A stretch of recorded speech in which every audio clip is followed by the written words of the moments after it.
நாடாளுமன்ற தேர்தல் கூட்டணியில் தற்பொழுது தொகுதி பங்கீடு தொடர்பாக தகவல்கள் வெளியிடப்பட்டிருக்கிறது. அந்த வகையில் மதிமுகவிற்கும் IUML கட்சிகளுக்கு தலா ஒரு தொகுதிகளும், கொங்கு மக்கள் தேசிய கட்சிகளுக்கு ஒரு தொகுதியும் ஒதுக்கீடு செய்யப்பட்டிருக்கிறது. மேலும் CPI மற்றும் CPM, VCK ஆகிய கட்சிகளுக்கு 2 தொகுதிகள் ஒதுக்கீடு செய்யப்பட்டிருக்கிறது. இதில் நாடாளுமன்ற தேர்தலில் போட்டியிட்டு வெற்றி பெற்ற VCK தொகுதியான விழுப்புரம் மற்றும் சிதம்பரம் 2 தொகுதிகளும், இந்த நாடாளுமன்றத்திலும் போட்டியிடுவதற்காக 2 தொகுதிகள் VCKவிற்கு ஒதுக்கீடு செய்யப்பட்டிருக்கிறது. மேலும் மக்கள் நீதி மய்யம் கட்சிக்கும் காங்கிரசிற்கும் தொடர்ந்து திமுகவுடனான கூட்டணி கட்சிகளில் தொடர்ந்து இழுபறியானது நீடித்து வருகிறது.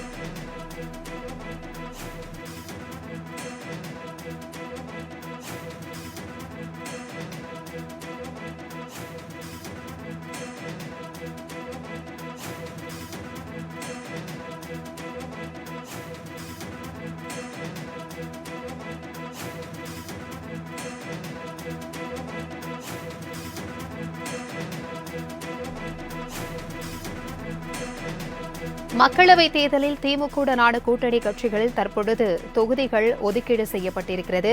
அந்த வகையில் மதிமுக மற்றும் IUML மற்றும் கொங்கு மக்கள் தேசிய கட்சிகளுக்கு தலா ஒரு தொகுதிகளும், CPI, CPM மற்றும் VCKவிற்கு 2 தொகுதிகள் ஒதுக்கீடு செய்யப்பட்டிருக்கிறது. VCK மற்றும் திமுகவுடனான தொகுதி பங்கீட்டில் தொடர்ந்து இழுபறி நீடித்து வந்த நிலையில் விடுதலை சிறுத்தைகள் கட்சித் தலைவர் திருமாவளவன் தமிழக முதலமைச்சரை சந்தித்து பேசினார். அதில் தனக்கு 3 தொகுதிகள் ஒதுக்கீடு செய்ய வேண்டும் என்று கோரிக்கையானது முன்வைக்கப்பட்டது. 2 தொகுதிகளும் ஒரு பொது தொகுதியும் ஒதுக்கீடு செய்ய வேண்டும் என்று.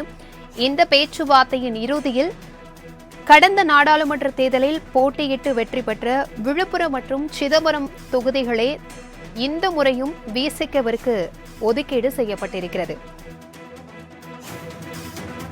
கட்சிகளும் இணைந்து போட்டியிடுவது தொடர்பாக இன்று மார்ச் 8, 2024 தொகுதி உடன்பாடுகள் குறித்து திராவிட முன்னேற்றக் கழகமும் விடுதலை சிறுத்தைகள் கட்சியும் கலந்து பேசியதில் திமுக கூட்டணியில் விடுதலை சிறுத்தைகள் கட்சி இந்த நாடாளுமன்ற தேர்தலில் பின்வரும் 2 தொகுதிகளில் போட்டியிடுவதென தீர்மானிக்கப்பட்டது.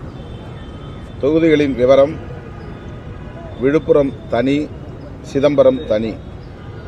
பிற கூட்டணி கட்சிகளின் இறுதி தொகுதி பங்கீட்டுக்கு உட்பட்டு இப்பட்டியல் உறுதி செய்யப்படும்.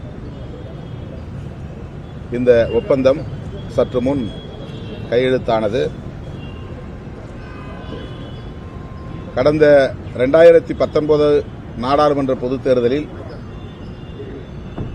என்ன பகிர்வு முறை கையாளப்பட்டதோ அதே பகிர்வு முறை இந்த தேர்தலிலும் ஒவ்வொரு கட்சியின் உடன்பாட்டோடு தொகுதி பங்கீடு நடந்துள்ளது. விடுதலை சிறுத்தைகள் கட்சி 3 தனித் தொகுதிகள் ஒரு பொது தொகுதி வேண்டும் என்று நாங்கள் முதல் கட்ட பேச்சுவார்த்தையிலே கோரிக்கை விடுத்திருந்தோம். பின்னர்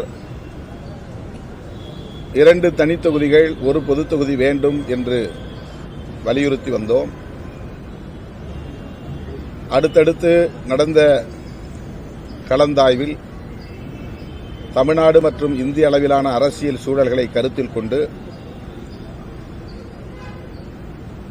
கடந்த தேர்தல்களில் இந்த கூட்டணி எவ்வளவு கட்டுக்கோப்பாக இயங்கியதோ அதுபோல் இந்த தேர்தலிலும் கட்டுக்கோப்பாக இயங்கி ஒட்டுமொத்த வெற்றியையும் பெற வேண்டும் என்கிற அடிப்படையில் விரிவான கலந்தாய்வுக்கு பிறகு விடுதலை சிறுத்தைகள் கட்சி கடந்த தேர்தலின் போது கையாளப்பட்ட அதே பகிர்வு முறைக்கு உடன்பாடு தெரிவித்து அதன் அடிப்படையில் இந்த ஒப்பந்தம் இப்போது கையெழுத்தாகியுள்ளது. 2 தனித் தொகுதிகளில் விடுதலை சிறுத்தைகள் போட்டியிடுகிறோம். தனி சின்னத்தில், பானை சின்னத்தில் போட்டியிடுவது என்பதை ஏற்கனவே நாங்கள் உறுதி செய்திருக்கிறோம். தேர்தல் ஆணையத்தில் விடுதலை சிறுத்தைகள் கட்சியின் சார்பிலே பொது சின்னம் எங்களுக்கென ஒதுக்க வேண்டும் என்று கோரிக்கை விடுத்து 15 நாட்களுக்கு முன்னதாகவே தேர்தல் ஆணையத்தில் மனு கொடுத்திருக்கிறோம். தமிழ்நாடு மட்டுமல்ல, தெலுங்கானாவில் 10 தொகுதிகளில் நாங்கள் போட்டியிடுகிறோம். ஆந்திரா காங்கிரஸ் கட்சியோடு கூட்டணி பேச்சுவார்த்தை நடத்தி கொண்டிருக்கிறோம். கர்நாடகாவில் 3 தொகுதிகளிலும் கேரளாவில் 3 தொகுதிகளிலும் போட்டியிடுகிறோம். ஆகவே தென்னிந்திய மாநிலங்களில் நாங்கள் போட்டியிடக்கூடிய இந்த தொகுதிகளுக்கு பானை சின்னத்தை பொது சின்னமாக ஒதுக்க வேண்டும் என்று நாங்கள் கோரிக்கை விடுத்திருக்கிறோம். இன்னும் தேர்தல் ஆணையத்திடமிருந்து எங்களுக்கு எந்த தகவலும் வரவில்லை. திராவிட முன்னேற்றக் கழகம் தனி சின்னத்திலே நாங்கள் போட்டியிடுவதில் உடன்பாடு தெரிவித்திருக்கிறது.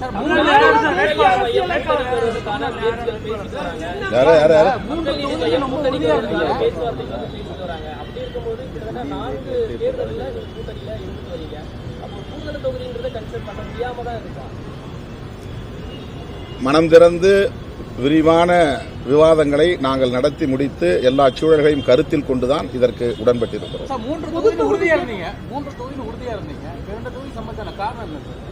இதான் விளக்கம் சொல்லிட்டேனே.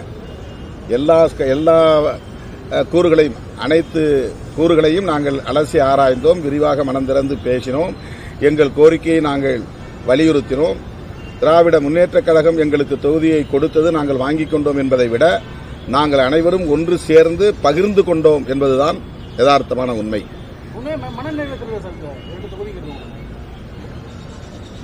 மனநிறைவு இல்லாமல் எப்படி கையெழுத்து போடுவோம்?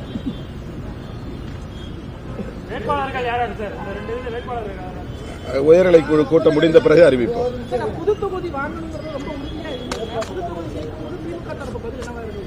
நீங்க திமுக தலைவரிடமே கேட்டுக்கொள்ளணும். அது அடுத்த நாடாளுமன்ற தொகுதியில் பார்ப்போம். இன்னும் 5 வருஷம் இருக்கு. நீங்க 5 வருஷத்துக்கு முன்னாடி கேள்வி கேட்கறீங்க.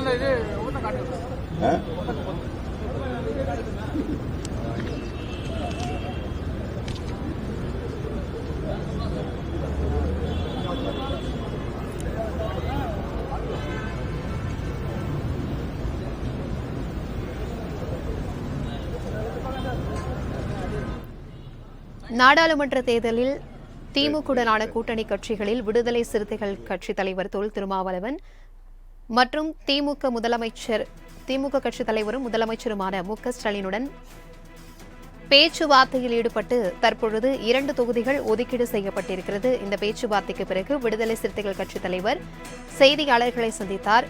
இதுகுறித்தான விரிவான தகவல்களை செய்தியாளர்களிடம் பகிர்ந்து கொண்டார். நேரலையில் பார்த்தோம். இதுகுறித்தான முழு விவரத்தை பின்வரும் செய்தி தொகுப்பில் பார்க்கலாம்.